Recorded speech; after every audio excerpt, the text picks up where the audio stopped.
By mid-1972, Bolan and Bowie already established the glam style, and there were more acts joining in on the glam thing. In this episode, we will describe the initial glam boom. But beyond that, we shall ask, what was the substance underneath all the glitz and glamour? Oh, I see a man at the back, as a matter of fact, his eyes are as red as the sun.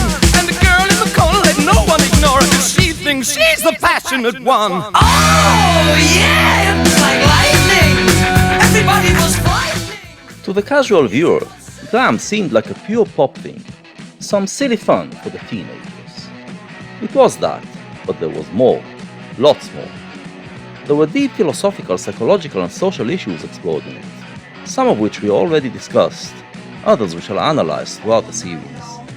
This chapter will focus on the lighter side of glam, the side that made it to top of the pops, and we shall see that even there were some deeper ideas ensconced within, ideas that resonated for years and changed Western culture, even if most of the bands delivering them weren't fully aware of what they were doing.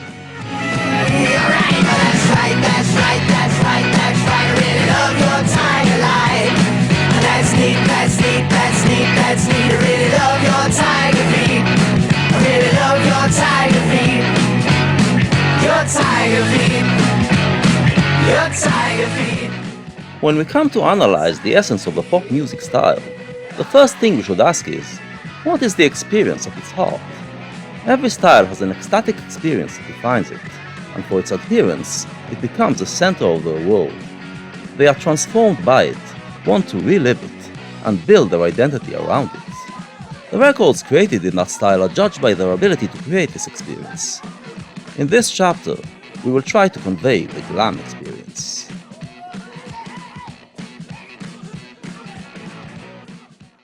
What I just said pertains mainly to the period of time that I define as the rock and roll period, between 1955 and 2005.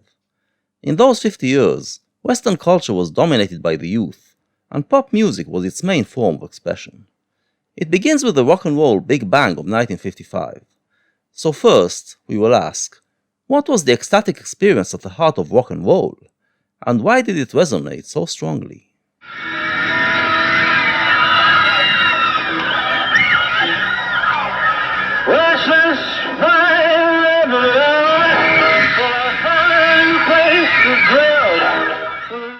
The 50s, in America, were known as a time of national consensus and conformity to that consensus.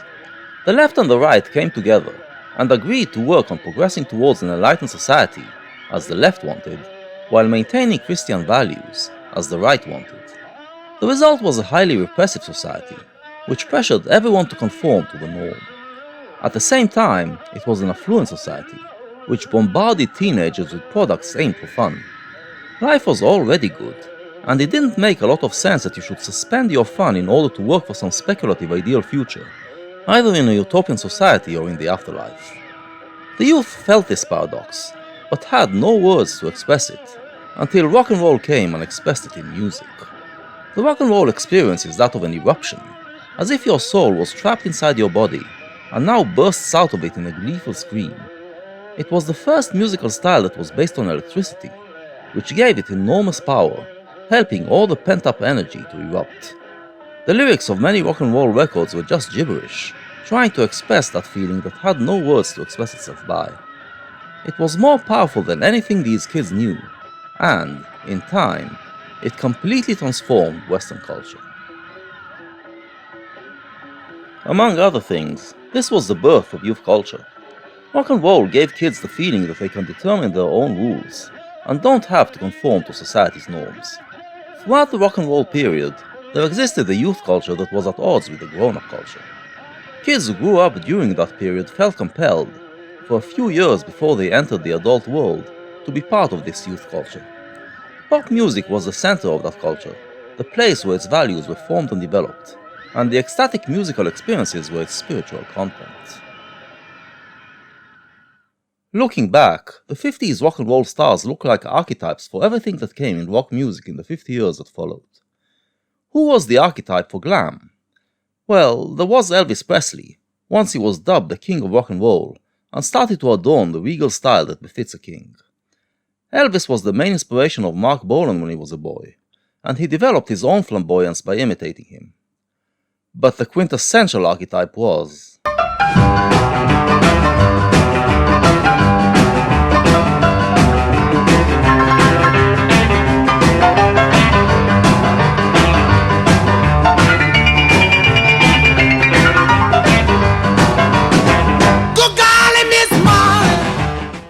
Little Richard hailed from Georgia, in the American South, and got his musical education in the church. The clash between his deeply religious upbringing and his homosexual tendencies created enormous inner energy that burst out of him in fervent whoops and hollers and piano playing that felt like an earthquake, producing records that were the essence of the rock and roll experience. His demeanor was androgynous, campy and flamboyant, which went perfectly with the music. When the 8-year-old David Bowie first heard Little Richard, his entire world was transformed. "My heart nearly burst out with excitement," he said years later. "I'd never heard anything even resembling this. It filled the room with energy and color and outrageous defiance. I had heard God." This is the effect that rock and roll had on many kids, and the influence of that moment will remain with Bowie for many years.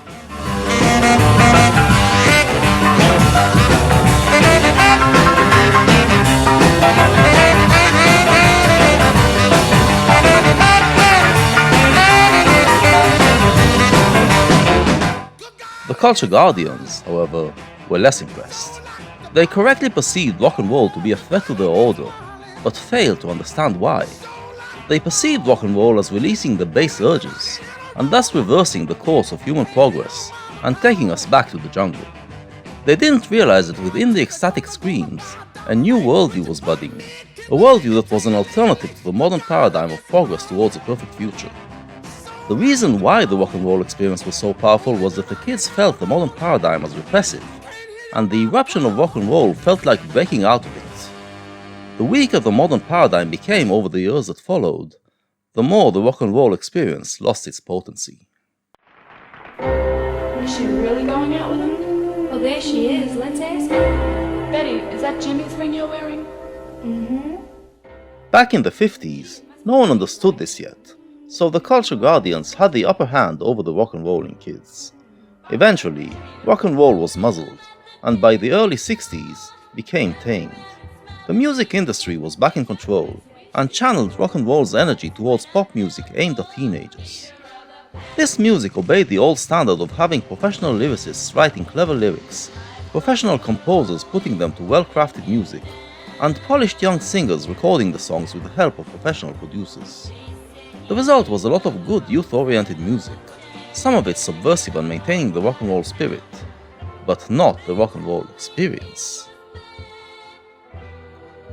This wasn't good enough for some kids, those who still remembered the ecstatic joy of 50s rock and roll, and still felt repressed within the modern paradigm. In Britain, mainly, they reacted by forming their own bands and doing some real rock and roll in underground clubs. By 1964, this resulted in the so-called British invasion, when British bands crossed the Atlantic and brought rock and roll back to America. From here on, rock and roll was unstoppable.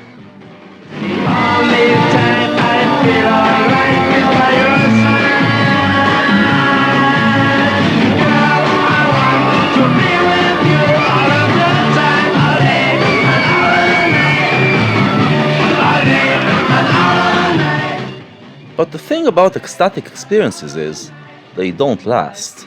Once you build your identity around them, they become your daily existence, and then the musical style loses the transcendent quality that generates the ecstasy, and becomes mundane.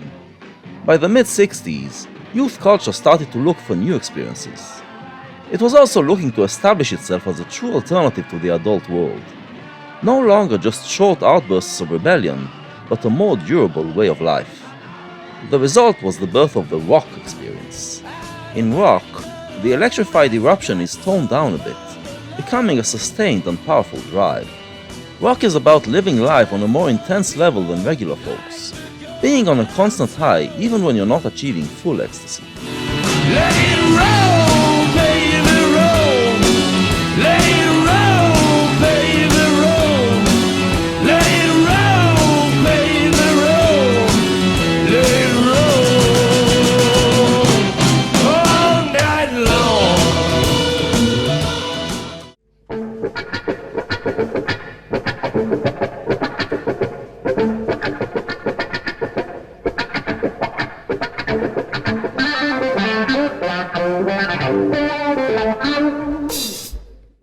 Philosophically, the rock experience was understood as liberating the inner self. Our regular identity is largely constructed by the society we grow up in, and the 60s rock kids believed that, deep inside, we also have an identity that is our real self, and that this real self is greater than the fake self that society imposed on us. Liberating this inner real self, they believed, would make you much happier. Along with the music, the other two liberating powers were sex and drugs.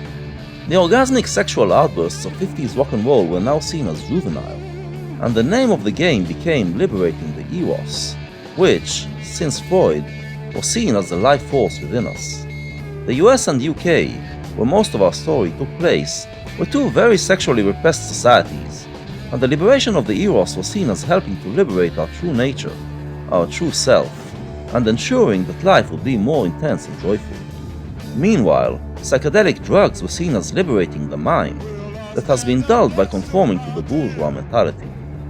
Along with the power of rock music, the sex and the drugs did indeed produce a way of life that was more fun and intense, and the youth believed that they were onto something, and were creating a better world. Well, I stand up next to a mountain, I chop it down with the edge of my hand.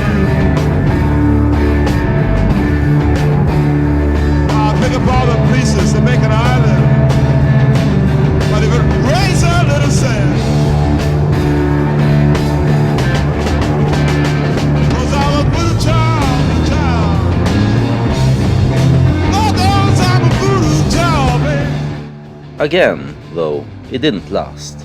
By the end of the decade, rock lost its power. When you listen to the records released in the year 1970, you hear very little of the rock experience, and even less of the rock and roll experience. Rock now took itself very seriously, as the voice of the counterculture, the voice of a generation. The rock musicians cared less about ecstasy, and more about creating music that was rich in content and complex in form. The music industry, meanwhile, kept on creating youth-oriented music, but by now it lost all connection to rock and roll, and became what was known as bubblegum music. It was the continuation of early 60s pop, made by professional lyricists, composers and producers, and sung by young singers groomed for the job, and it was similar in form to rock and roll, delivering short and catchy rhythmic tunes about teenage life, but it was nothing but fluff. Well, the Grateful Dead just leave me go. And Herbie Albert makes me feel too old. I can groove the rhythm and blues. But if I had to choose, if I had to choose, if I had to choose, if I had to choose, yeah, I choose more. That bubblegum music makes me feel so good.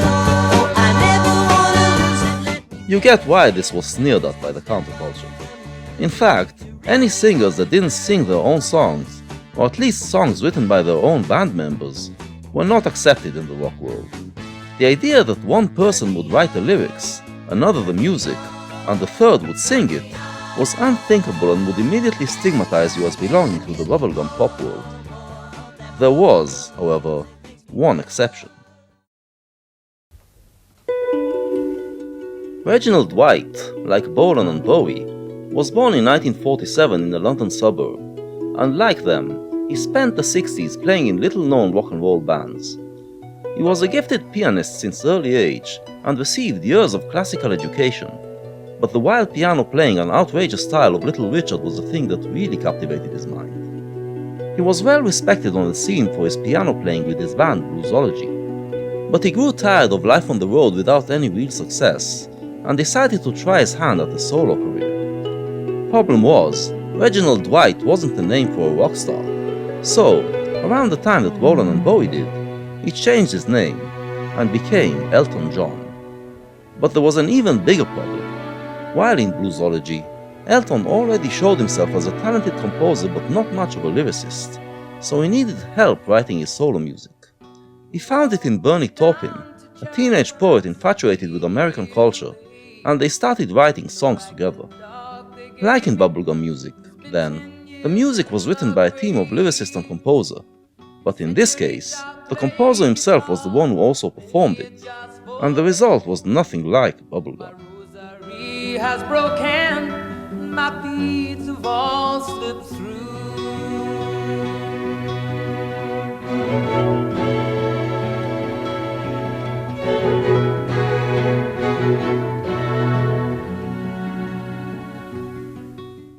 Elton's big breakthrough came with his eponymous second album, released in 1970. To work on the album, he recruited two people who impressed him with their work on David Bowie's hit single Space Oddity, producer Gus Dudgeon and arranger Paul Buckmaster. Both were responsible for creating the symphonic majesty of Bowie's classic, but their style wasn't fit for Bowie, who preferred the more adventurous and wild productions of Tony Visconti. For Elton, however, they were perfect, and together they constructed elaborate pieces combining rock and classical arrangements.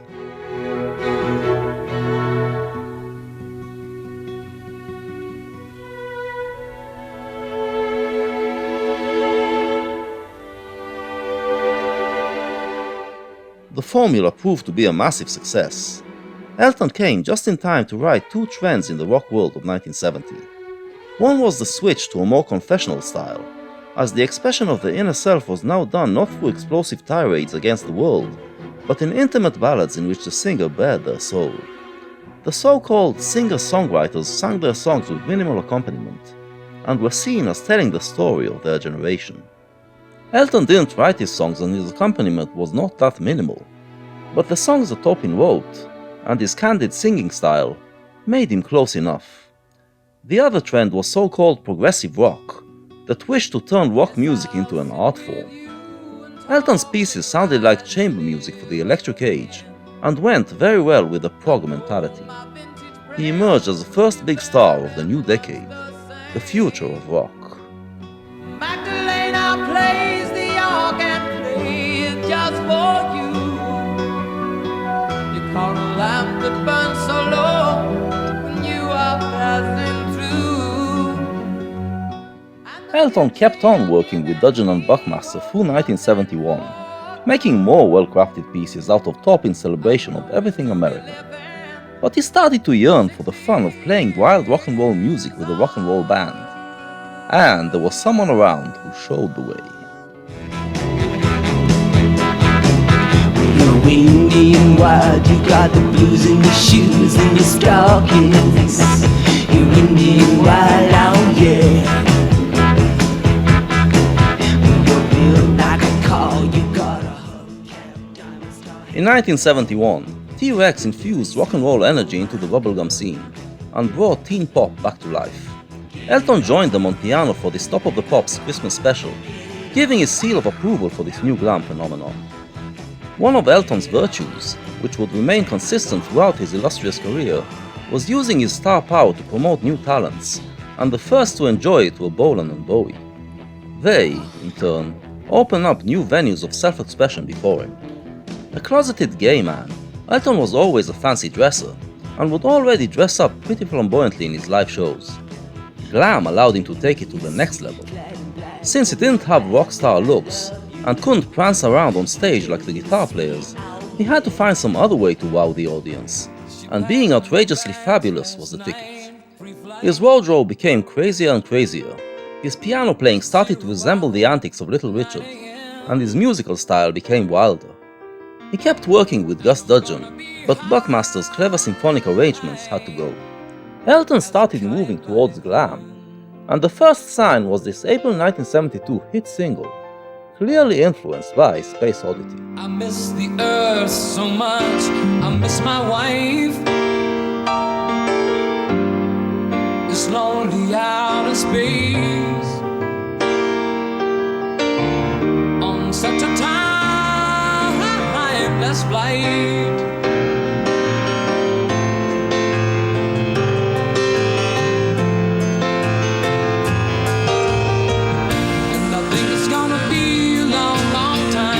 Touchdown brings me round again to find not the man that think I am at home. Oh, no, no, no, I'm a rocket man,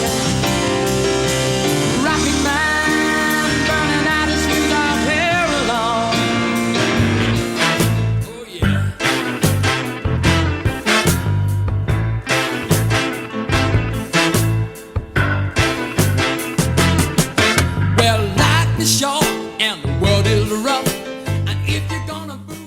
A few months later, he recorded this song about a character clearly inspired by Mark Bolan. It was a bold statement, as most of the music press were denigrating Bolan for leaving so-called serious rock in favor of bubblegum teenage pop. Elton was using his cachet as a serious artist to promote glam. His celebration of it here is still obviously sardonic, but he was already heading a rock and roll band that included Nigel Olsson on drums, Dee Murray on bass, and Davey Johnson on lead guitar. They would be with him for many years.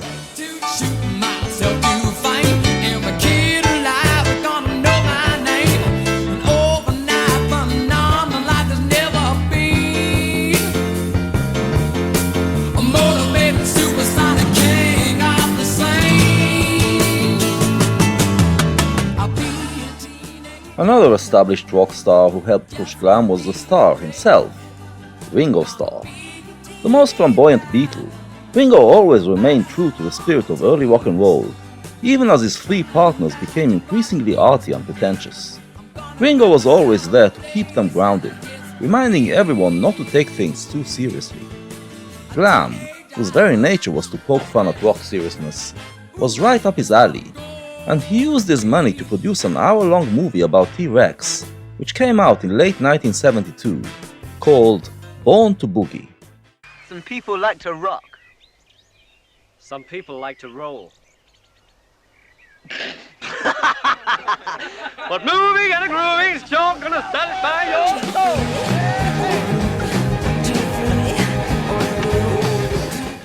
The film documents a T-Rex performance, capturing Bolan in his full rock star mode, but it is also interspersed with some studio footage, featuring a supergroup containing Bolan, Ringo and Elton John. And what do the three rock legends play when they get together? Naturally, Little Richard.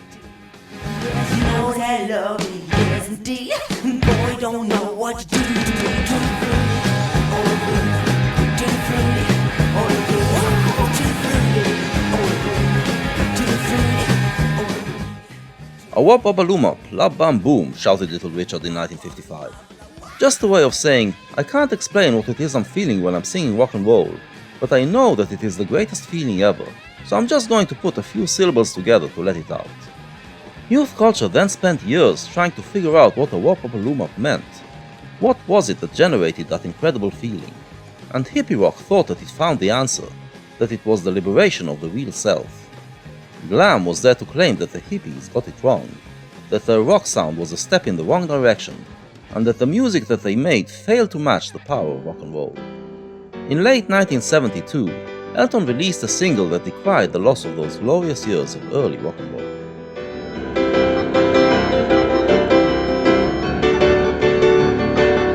I remember when rock was young, me and Susie had so much fun, holding hands and skimming stone. Had an old gold Chevy and a place of my own, with the biggest kick I ever got. Doing a thing called the crocodile rock, while the other kids are rocking round the clock. We were hopping and bobbing to the crocodile rock. Well, crocodile rocking and something shocking when your feet just can't keep still. I never knew me a better time, and I guess I never will. Oh, Lordy Mama, those Friday nights when Susie wore her dress as tight, and crocodile rocking was out of the sight. But this was nostalgia. It did not regenerate the ecstasy. Once the moment of a pop style is over, it no longer gives you the same feeling. To recreate the power of rock and roll for the 70s, glam artists had to figure out what was the secret of producing that ecstatic feeling that it had. What was the secret of rock and roll? Just let me hear some of that rock and roll music. Any old way you choose it. It's got a backbeat, you can't lose it. Any old time you use it. It's gotta be rock and roll music. If you wanna dance with me. If you wanna dance with me. Of the archetypal 50s rock and roll heroes, Chuck Berry was the poet, the one who explained it best of all. In this 1957 anthem, he already announces that rock and roll is the greatest thing ever, and you need nothing else when you experience it. But what generates the experience? Barry just attributed it to the musical elements, claiming that if you choose it and use it right, you can't lose it. But by the late 60s, these elements just didn't work anymore, and you could neither choose it, use it, or lose it. The secret lay elsewhere. It was Bowie who figured out the answer. Rock and roll is the alien. When his starman comes, he promises the kids that with him, they can lose it and use it again, just like Chuck Berry promised.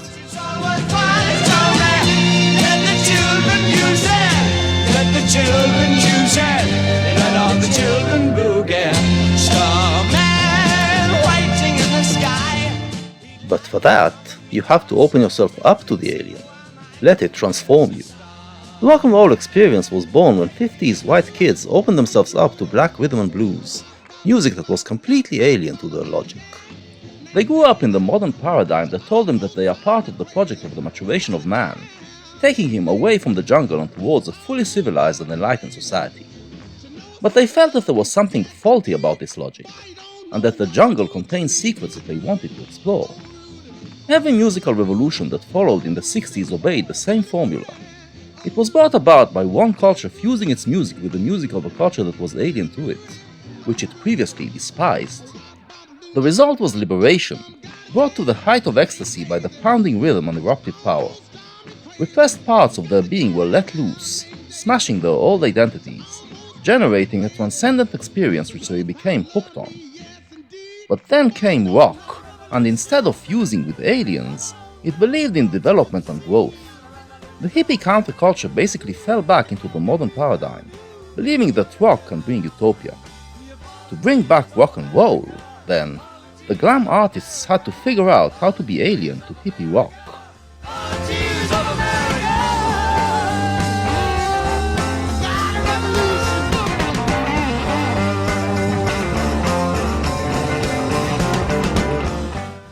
When it came to just the sound, the alien to hippie rock was of course bubblegum music, and it was T-Rex that found a way to infuse rock and roll back into bubblegum.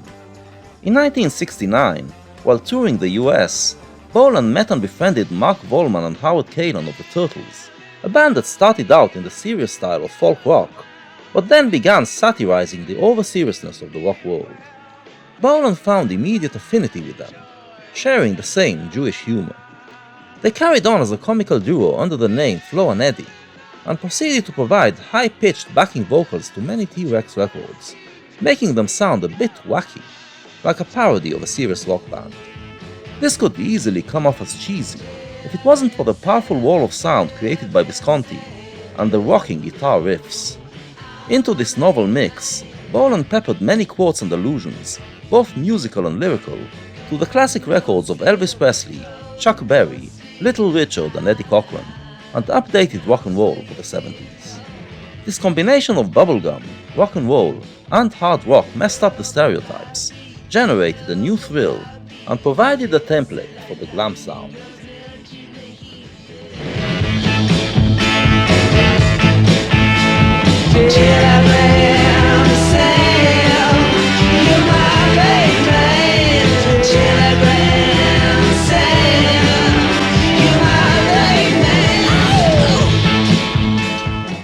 But to truly recreate the rock and roll experience, something truly shocking and alien was needed, something that would go completely against the logic of the time. And it was Bowie's gender bending that proved to be the missing ingredient. Especially among the working class, the distinction between the genders was very clear, and one was expected to act according to their gender norms. Boys were expected to be masculine, girls feminine. But for a lot of kids, the lines are not that set, and there's gender confusion under the surface. Seeing Bowie on top of the pops, kids all over the land felt something liberated within them, something that could now come to the surface. Rock and roll could live again, and soon enough, more acts jumped on the glam wagon.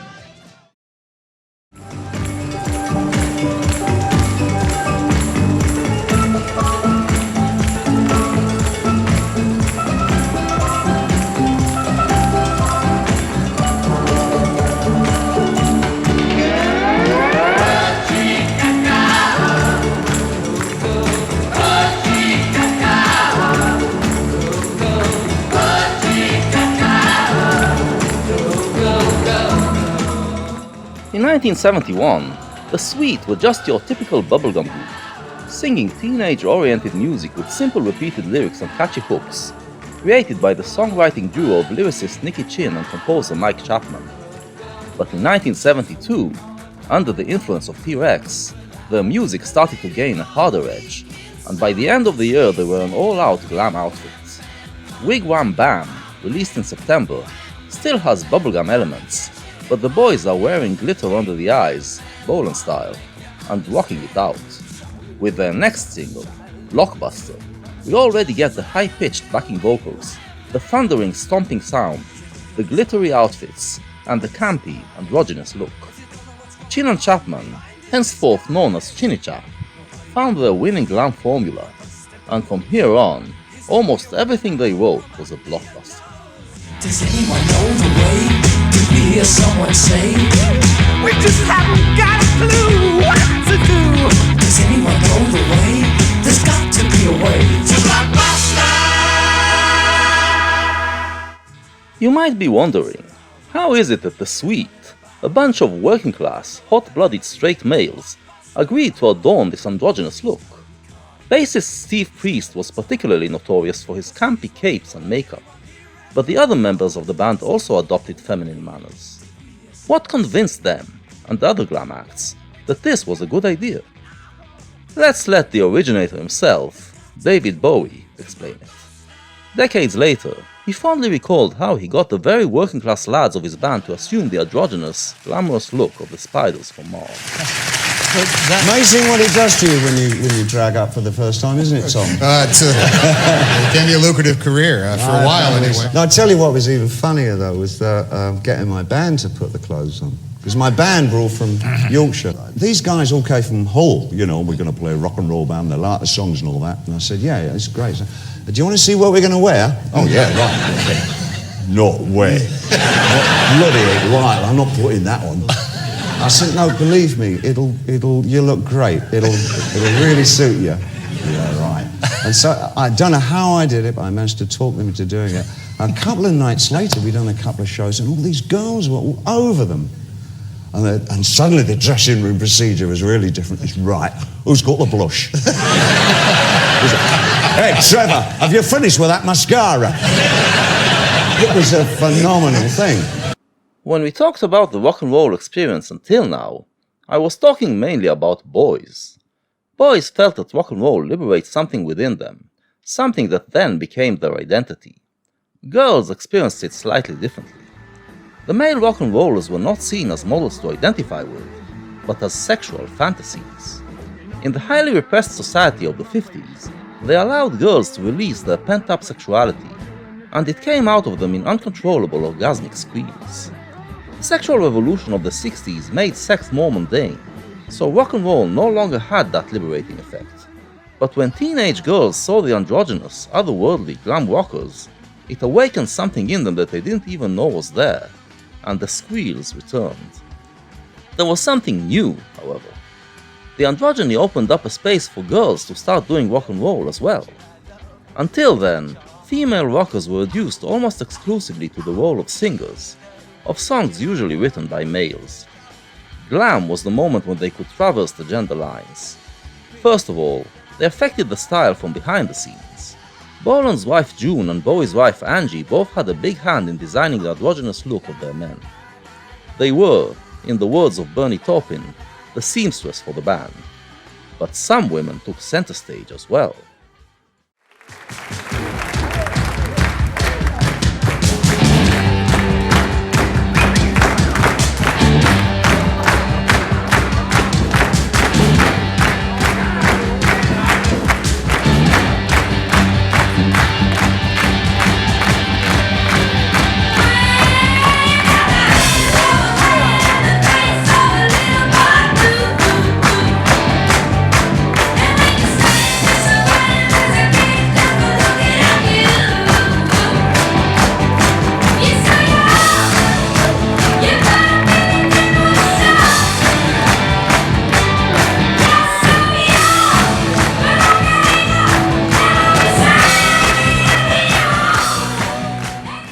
The first out of the gate, and the only one in the initial glam boom, was Suzi Quatro, an American who came to London in 1972 to make music.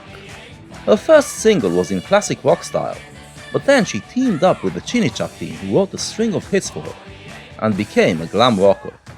Quatro wielded the bass guitar, sang in an aggressive masculine style, and was decked in leather, adopting the biker look that was previously the domain of the male rockers. She opened the door for many to follow.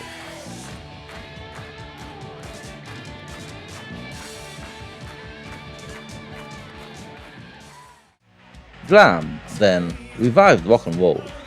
But what was the glam experience? Was it the same as the rock and roll experience? Not exactly, because glam was rock and roll with self-awareness. 50s rock and roll didn't take itself very seriously, because no one else took it seriously either. But the glam artists came into a rock scene that took itself very seriously indeed, as an art form, as the voice of a generation, as the voice of humanity. And in the face of all that, they declared that 50s rock and roll, that silly phase that we supposedly grew out of, is superior. The glam experience has irony baked into it, but this irony had several different facets, which we shall explore throughout this series.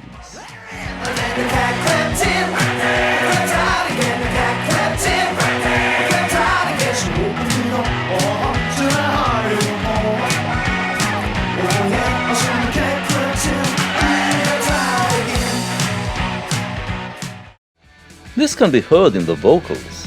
Billy Connolly, lead singer of The Sweet, sings straightforward rock and roll, although it has to be more aggressive in order to recreate the sensation. The result is a sneering, angsty singing style, which we also hear in Suzi Quatro and other glam singers, and would later typify punk. But Steve Priest occasionally cuts in with a more dramatic singing style, which puts a campy, ironic twist on Connolly's rock and roll. We can also hear this irony in Bowie's theatrical delivery, in Bolan's whimsical vocals, and in other glam artists that we shall meet. Glam was at once both straightforward and ironic, serious about choosing rock and roll over rock, but also aware of how silly this seems.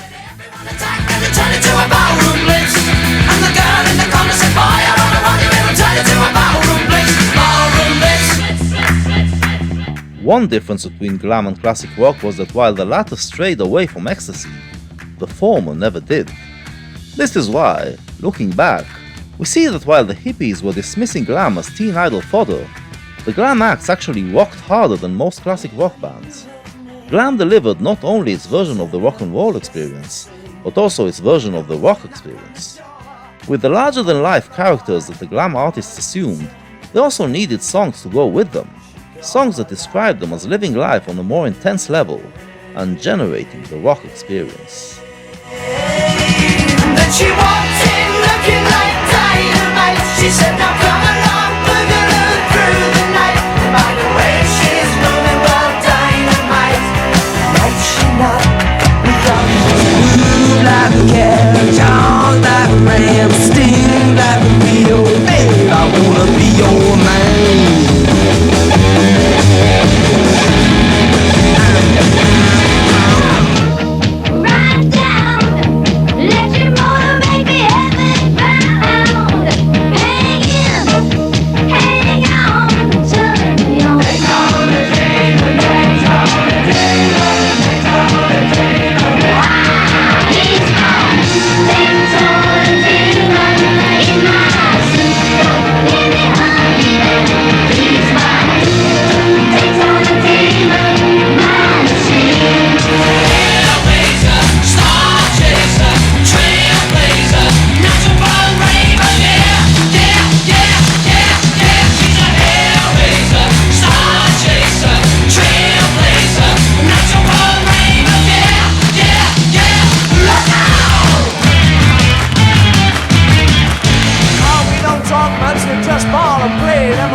On Vaseline. You know the rhythm comes out better on the stolen guitar. You're the blessed where the spiders from Mars. Yeah, come on, you really gotta compare that way. But come on, if you think you're gonna make it, you better hang on to yourself. Suddenly, teen pop became fresh, exciting and energetic again, moving away from the bubblegum days. In America, the Osmonds were a musical family that sang wholesome tunes in accordance with their Mormon faith, became popular in the 60s, and found chart success in the early 70s as the right answer to the Jacksons, and as the leading American bubblegum band. But the younger siblings were attuned to the changes in the rock world, and in late 72 they came out with this record, which, I don't care what you think about the Osmonds, this fucking rocks!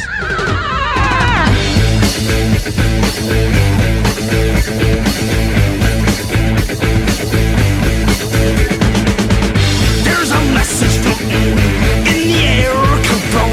Crazy horses riding everywhere. It's so morning, it's in every tongue. Got to stop them crazy horses on the run. What a show, there they go, smoking up the sky, yeah. Racing horses, all got riders, and they're you and I. Crazy horses. Crazy horses. This side of glam was pure fun, but in the work of some artists, glam was also more self-aware than any rock style that came before. As we have seen, 50s rock and roll was perceived as liberating the base urges, a perception that was then moderated in the early 60s, when it was perceived as liberating the youthful spirit. Then came the late 60s, which perceived it as liberating the inner self, the true identity. Bowie, however, implied that there is no such thing as an inner self, and that rock and roll is liberating a repressed part within us, generating an ecstatic, joyous feeling which can then become the basis of a new identity. A happy identity, then, is not something that is within us already and needs to be liberated, but something that needs to be constructed. Glam was all about self-construction.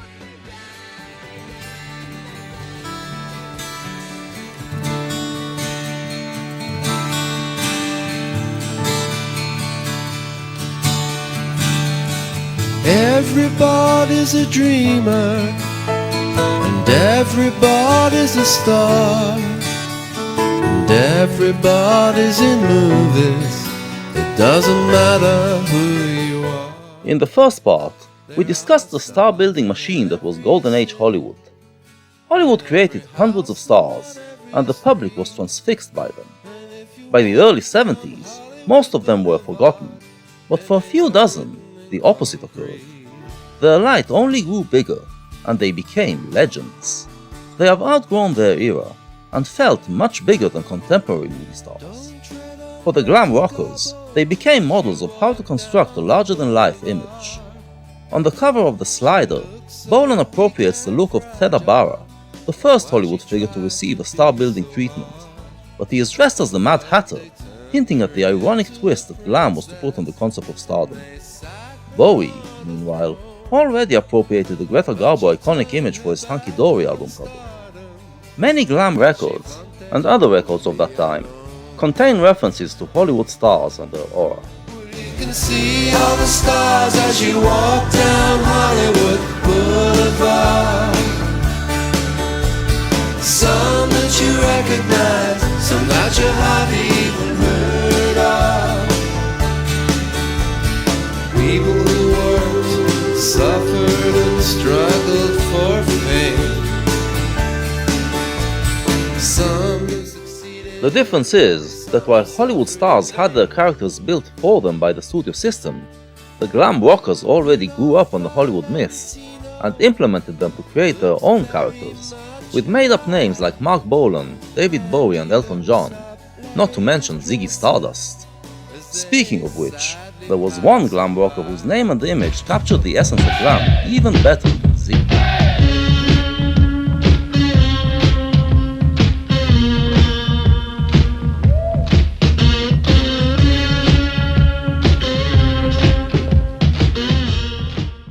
Paul Gadd was already quite a veteran of the music business, performing throughout the 60s under the name Paul Raven, when glam prompted him to change his name and become Gary Glitter.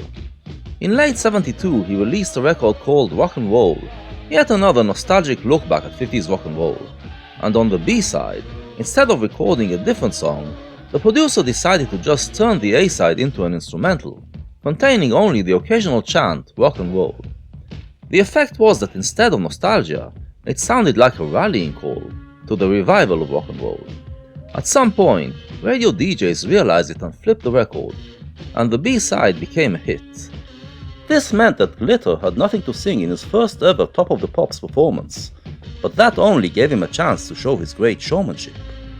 With his shiny, space-age suit, ridiculous bouffant and endless charisma, he became the new glam sensation.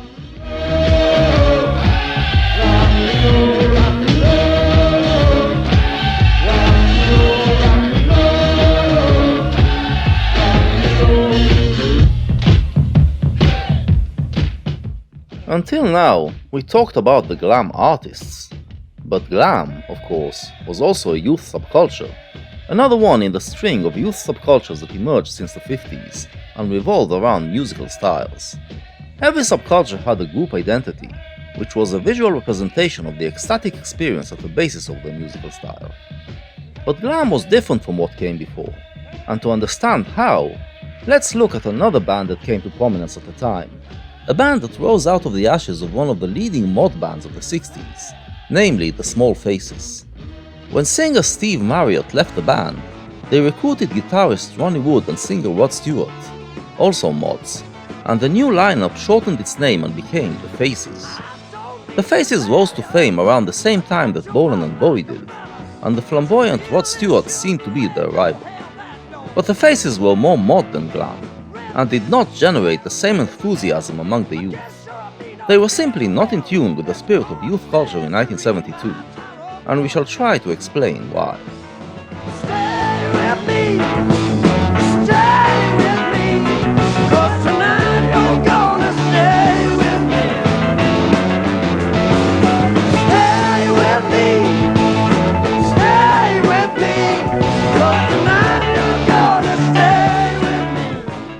The mod subculture emerged out of the British youth's love for American rhythm and blues, and the mod bands rose out of the subculture and manifested its style.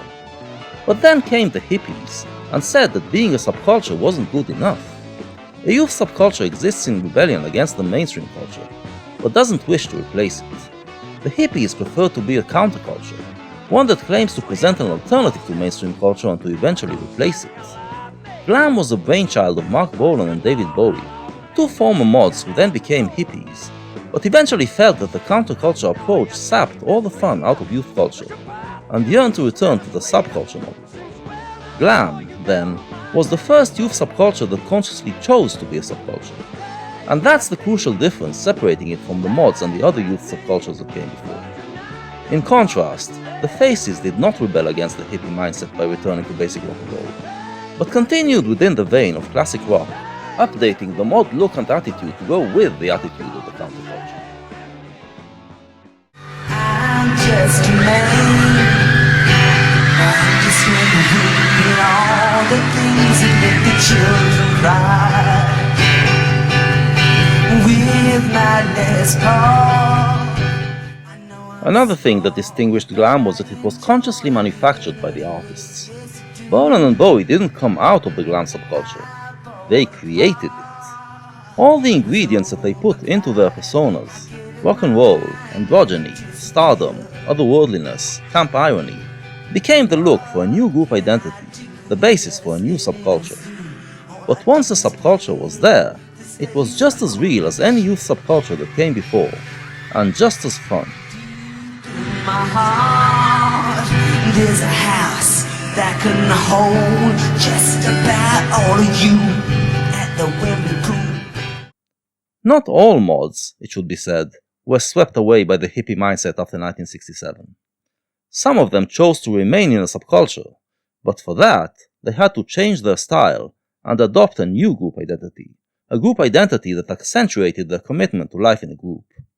Ditching mod individualism, they adopted the uniform look.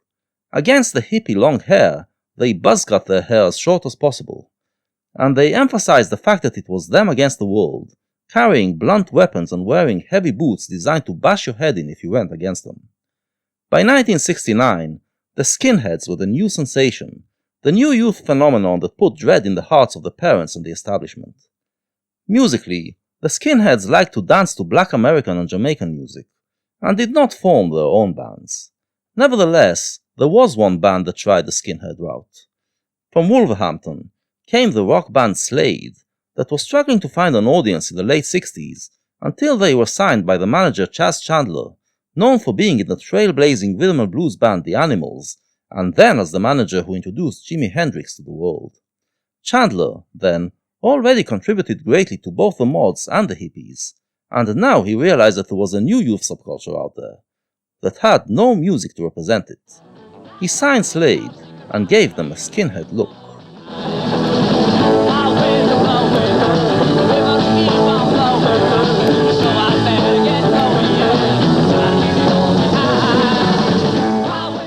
The look was authentic and intimidating enough, but the band was only mildly accepted by the skinheads.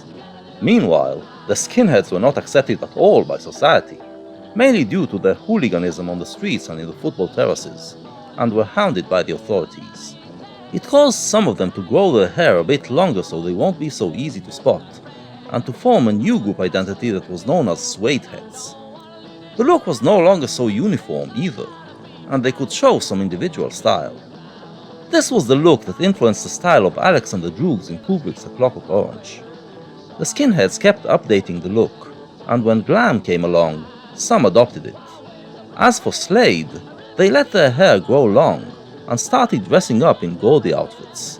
In May 1971 came their breakthrough hit, a hard rock cover of a Little Richard number, which automatically makes it one of the earliest glam records. Let your head down. Want to see everybody get up off the seat? Clap your hands, stamp your feet. Get down, get with it. I said I get down, get with it. I do the job. Come on, baby. I'm gonna watch everybody work. This was a far cry away from their skinhead days, but one element of that time did remain. Want to see everybody get your boots up? Everybody, everywhere. I said I stamp your feet. Come on and stamp your feet, yeah. Yeah, yeah, yeah. Oh, my. Woo. Everybody stamp your feet. Oh, my. Let your head down. The heavy boots of the skinheads, known as bother boots, made quite a sound when you stomped them. Slade switched from the boots to platform shoes, but kept on stomping. After the success of the single, Chandler tasked them with writing their own material, and their next single was 'Cause I Love You, which became their first UK #1 hit. A quieter offering, but it established their knack to title their records in misspellings that proudly flaunted their lower-class roots. Their following singles would usually be wilder, giving them many an opportunity to stomp. They became part of the glam scene, but their style was never androgynous or flashy, and they always looked, intentionally, like a bunch of working-class yobs who decided to play dress-up. But make no mistake, the influence of Slade on the glam sound could be rivaled only by T-Rex. They contributed the sneering punk vocals, the laddish attitude, and the stomping sound that typified so many glam classics. And to the glam look, they gave the high-heeled boots, which were then taken by Bowie and Elton to preposterous platform heights. These boots were made for stomping the charts, and that's just what they did.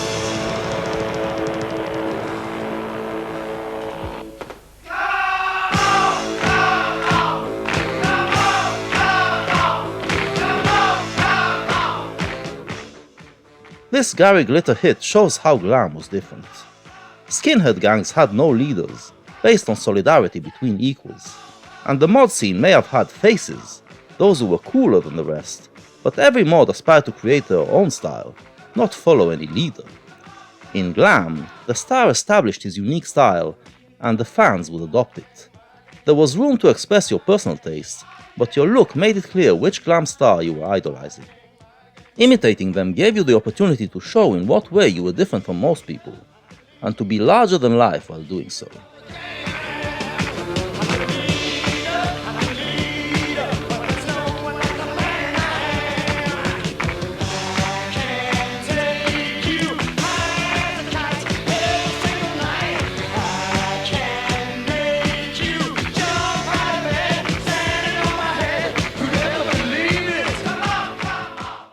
These subcultures displayed how youth culture's perception of identity changed over the years. For the skinheads, like the Teddy Boys and the Rockers before them, it was all about group identity, belonging to something larger than yourself. For the mods, it was about being a unique individual and belonging to a group that allowed you to express your individuality. For the hippies, it was about creating a universal society around the universal side of man, but also allowing everyone to express their particular individual side. In that, the hippies actually fell back into the modern mindset. Glam constituted the birth of a new perception of identity. It rejected the idea of universal humanity, but it also didn't believe that every individual is unique. Glam is based on the belief that none of our traits are universal, but none of them are particular either. We share them with some people.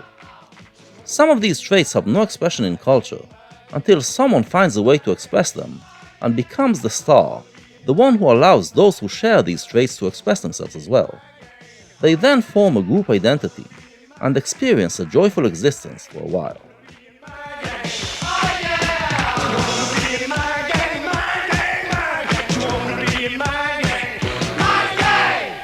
This makes the rock star a messianic figure, and Bowie understood it best of all. One of the influences on the Ziggy Stardust character was Vince Taylor, a British rocker who found success in the early 60s until the adulation went to his head and he started to believe that he was the second coming of Jesus. Bowie befriended Taylor in those years and witnessed his mental deterioration. Ziggy goes through a similar process in the album, which constitutes a warning to rock stars against believing that they represent any kind of universal or eternal truth. The problem was, most people didn't get the deep messages contained in that album, and understood it only on a superficial level. One of the earliest to react artistically was a singer called Bernard Drury, who, under the name Shane Fenton, was Vince Taylor's contemporary on the early, pre-Beatles British rock and roll scene. In 1973, he went through another change of persona and became Alvin Stardust, adorning a look that was basically an updated glam version of Vince Taylor. I just want you. I really love the things that you do. Come on and love me too. Or won't you be my cool Pikachu? Most glam acts and fans, then, did not get the deeper messages that Bowie's art conveyed. Then again, he wasn't the only one to look into the dynamics of the rock world and draw existential conclusions.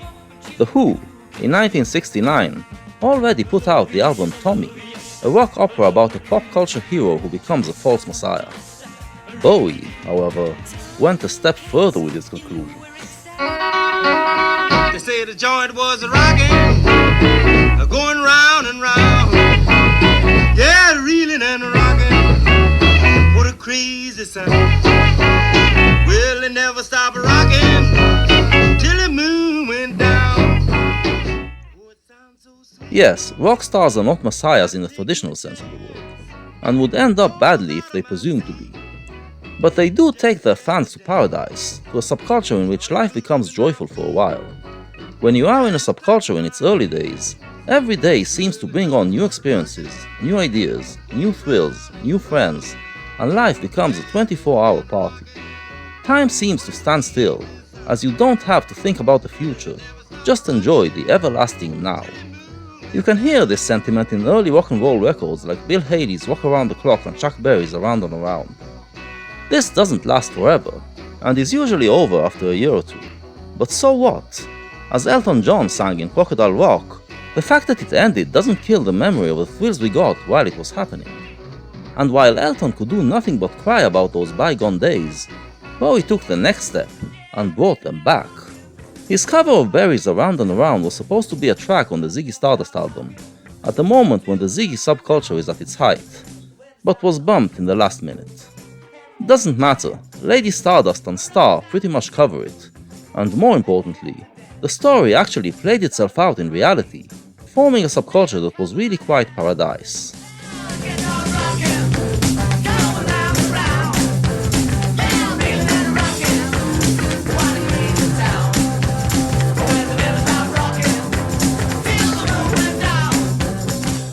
This time, however, it was done with self-awareness to the fact that it doesn't last, and by the end of the album, the fun is over, and time resumes its forward motion. You're too old to lose that. too young to choose it. And the clock waits so patiently on your song. Once again, we return to Chuck Berry's Use It and Choose It. But by now, the hero can no longer choose it, use it, or lose it. He is rocked out, and the Ziggy phenomenon no longer gives him joy. Time seemed to stop while it was happening, but now it started moving again, and life went back to being a drag. That's not how the story ends, though. The end of the album tells us that all we have to do is find someone else who will show us the way to a new paradise. After one musical experience dies and the subculture disintegrates, you can find other repressed parts within yourself that can be used to create a new experience and be the basis of a new subculture. And you can keep on doing it and live a long and happy life. This means that the hippie idea of evolution, one that will bring about a utopian world, is a bad idea. In his previous albums, Bowie already discussed the fallacious nature of the idea of utopia. Happiness isn't found in a stable state where society is perfect, but rather in a society that isn't perfect, one that leaves room to create new identities based on repressed traits. Instead of one revolution that would bring utopia, Bowie taught youth culture to aspire to an existence of constant rebellion, creation, and transformation. In early 1972, Bowie heard that Mott the Hoople, a band that he liked, were splitting up after realizing that they were never going to make it. He offered to save them and wrote a song for them to perform. On May 14th, they convened in the studio to record it, with Bowie himself producing. When they were done, Bowie collapsed to the floor in disbelief, realizing that he just gave away what would have been his breakthrough hit. All night about his suicide. I'd kick it in the head when he was 25. Speed jive, don't wanna stay alive when you're 25. And when you're stealing clothes from Marks and Sparks, and Freddy's got spots from ripping up the stars from his face. Funky little boat race. The television man is crazy, Sam with juvenile delinquent Rex. Oh man, I need TV when I got T-Rex. Oh brother, you get, I'm a dude man. Oh the young dude, hey dude, carry the news. Where are you? Stand up, carry the news. In the end, it all worked out for the best. Bowie achieved his big breakthrough 7 weeks later on Top of the Pops with Starman, and All the Young Dudes was also out there, to add to his glory. The record contains everything that the glam subculture was about: urban realism, existential crisis, youth rebellion, dandyism, cross-dressing, a hint of homosexuality, and, no less important, a rejection of the hippie solution of evolution. And my brother's back at home with his Beatles and his Stones. We never got it off on that revolution stuff. What a drag. Too many snags. Instead, it's about living within modern liberal society, but defining yourself against it. The young dudes don't believe the news on TV, but create their own information and ideas through rock and roll. The record instantly became the definitive glam anthem.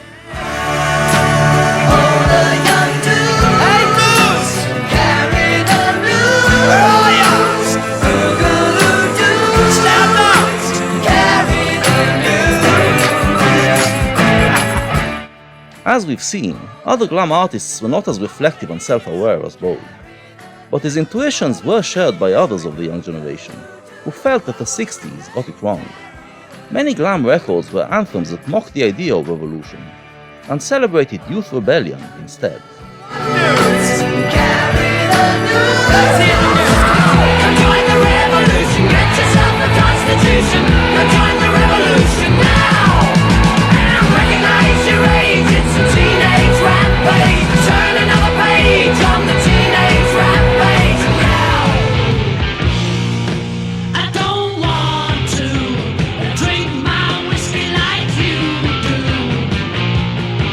I don't need to spend my money, but still do.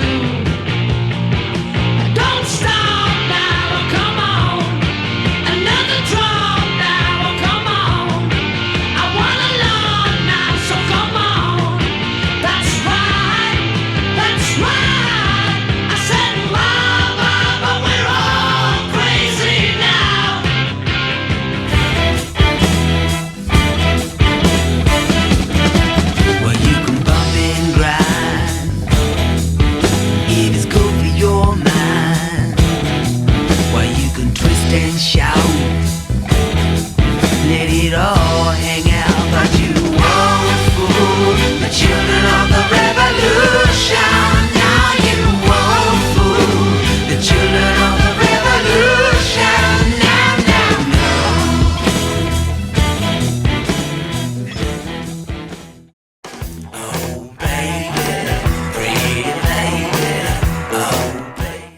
Glam, then, came with an expiration date, and the date soon arrived.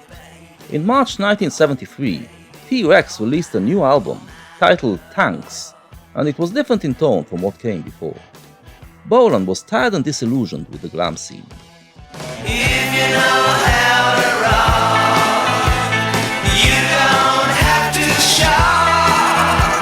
If you know how to rock, you don't have to shout.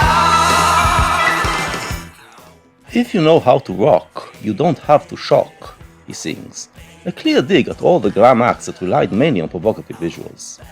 In interviews, he talked about the need to move away from glam, to find something new. Alas, he failed to find within himself anything to build a new style and a new persona around, and after Tanks, his career tanked. Bolan beat Bowie to the punch in inventing glam, but in the end, Bolan was a comet, while Bowie was the star. Bowie liberated himself from the Ziggy persona in a much smarter way a few months later, killing him on stage. But there was someone who did an even better job at capturing the demise of the glam moment. There's sort of all lyrics here, and I just sift through them. There's one here that I've sort of done the other day called Tiny Dancer, which is about Bernie's girlfriend. And you just sort of felt like I looked through all the lyrics, and that was the one I fancied writing, mainly because I knew Bernie would like me to do this one because it's about his girlfriend. Reg has to write very fast because he hasn't got the patience to sort of spend hours or days on something, you know. I mean, that's Reg. Yeah, I mean, you look at it, the words, blue jean baby, LA lady, seamstress of the band, pretty-eyed pirate smile, you marry a music man, ballerina. As soon as you get to the word ballerina, you know it's not going to be fast. It's got to be sort of gentle and sort of quite slow. So, I mean, like, the way it's written here is a verse, it's a chorus, or a middle eight and a chorus, then another verse. I just sort of ran it through and then put two verses together, then a middle eight, then a chorus, and then back to the verse sort of thing. It happens very quickly. It sounds long, but it sort of starts off, blue jean baby, LA lady, seamstress for the band.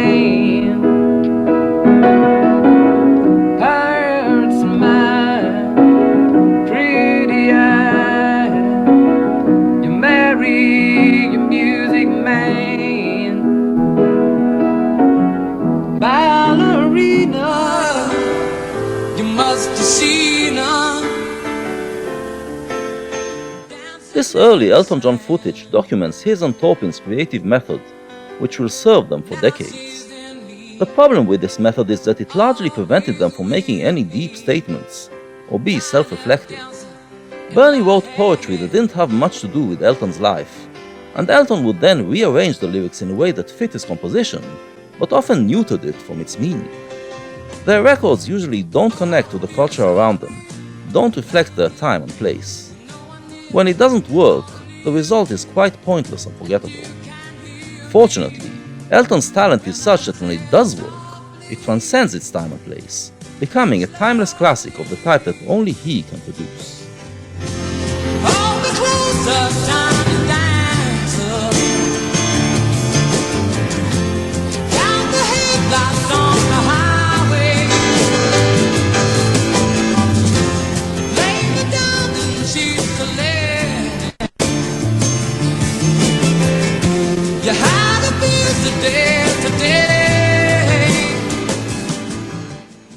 There was, however, one time in which they did capture the moment.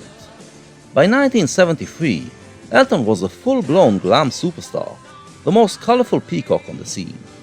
He and Taupin were part of the scene, and the lyrics that Bernie wrote in that prolific year concentrated on different aspects of glam. The result was a double album that came out in October, Goodbye Yellow Brick Road, Elton's magnum opus and one of glam's greatest masterpieces. The album feels like a night at the movies, with every track being a different film, but they all come together to create a coherent statement about the human condition at the time, through the lens of glam. Besides the four well-known classics, there are many other gems, beautiful compositions that stand by themselves and are also relevant to the thematic whole.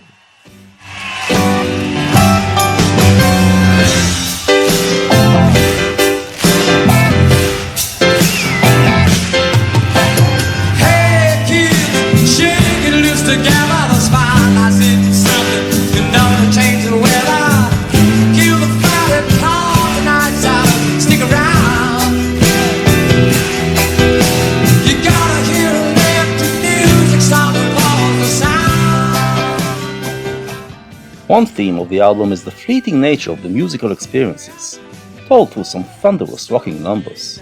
Your Sister Can't Twist But She Can Rock and Roll is about the death of one musical scene and the birth of another. Saturday Night's All Right for Fighting is a nostalgic look back at the clashes between youth subcultures in the 60s, subcultures that are dead now. Love Lies Bleeding expands it, and talks about leaving the rock and roll life for the sake of love, only to realize that love also dies eventually. And above all, there is Benny and the Jets, about a fictional band that is the most glamorous glam band, but when you listen closely to the lyrics, you get the sense that the whole thing is an artificial sham, with meaningless rituals and manufactured youth rebellion. It's a glam anthem, but feels already disconnected from the glam moment. It was about to be over.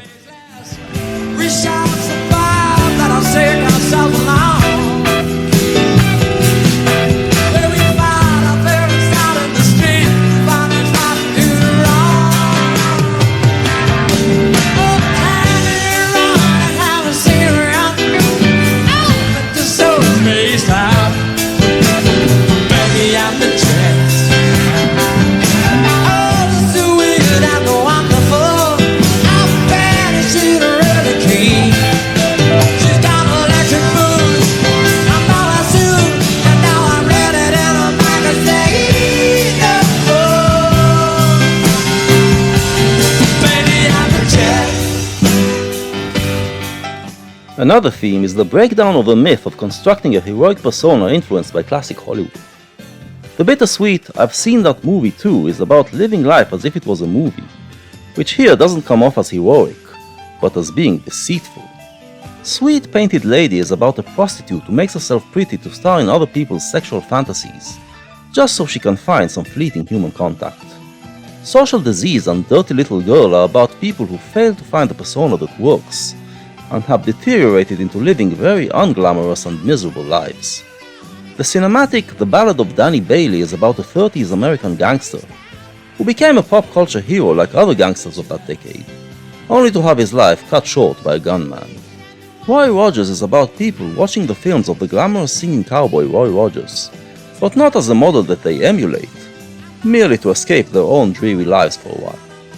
And then there's Candle in the Wind, addressed to the real woman behind the legend of Marilyn Monroe, the woman who no one saw because they were too busy idolizing the glamorous star, until she self-destructed. It's about Marilyn, but it sounds like a cry for help from Elton and Bernie, two people who are now behind the persona of the biggest pop superstar in the world, but who are already succumbing to the excesses of the rock lifestyle. Loneliness was tough, the toughest road you ever played. Hollywood created a superstar, and pain was the price you paid. And even when you died, oh, the press still hounded you. All the papers had to say was that Marilyn was found in the news. And it seems to me you lived your life like a candle in the wind, never knowing who to cling to when the rain set in. And I would have liked to know you, but I was just a kid. Your candle burned out long before the legend ever did. You're gonna come down. Some tracks, like This Song Has No Title and Grey Seal, are about the myth of living an adventurous lifestyle in order to learn about yourself, an ideal espoused by many 70s rockers. But the overall sense in the album is that of disillusionment. Harmony is about wanting to escape to a magical place along with a girl called Harmony, or maybe it's about using his harmonious compositions to escape this world for a while. The closing track of the album, this gorgeous piece, does indeed take you away. But even better is the title track, that wants to just leave it all behind, say goodbye to the glamorous dreams, and go back to living a simple life. Goodbye, yellow brick road, where the downtown society house. You can't plant me in your penthouse. I'm going back to my now, back to the Hollywood.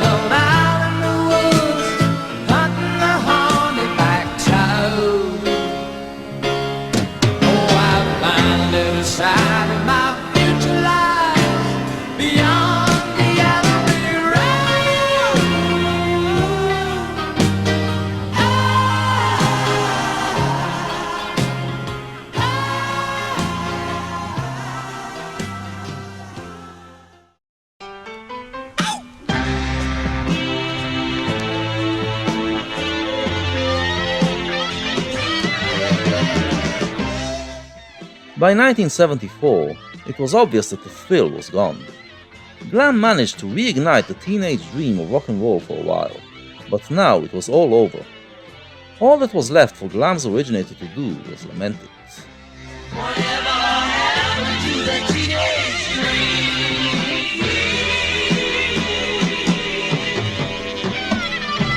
Surprise, surprise, the boys are home. My guardian angels jumping down my telephone.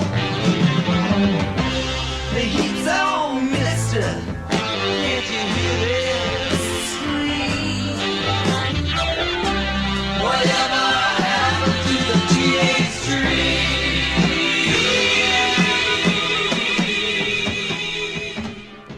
For the casual music fan, glam was just this fun pop style dominated by ridiculously gaudy teen idols like Gary Glitter and Alvin Stardust, dotted with the occasional true talent like David Bowie or Elton John. What we try to show in this episode is that there was a serious idea behind all that makeup. We said that the glam experience is at once both straightforward and ironic, and now we understand why. Glam was straightforward about wanting to experience ecstasy, like the ecstasy of early rock and roll. It was ironic because it understood that this ecstasy will not last, and since the mindset of the time was that something is real only if it is everlasting, they felt irony about taking something so fleeting so seriously.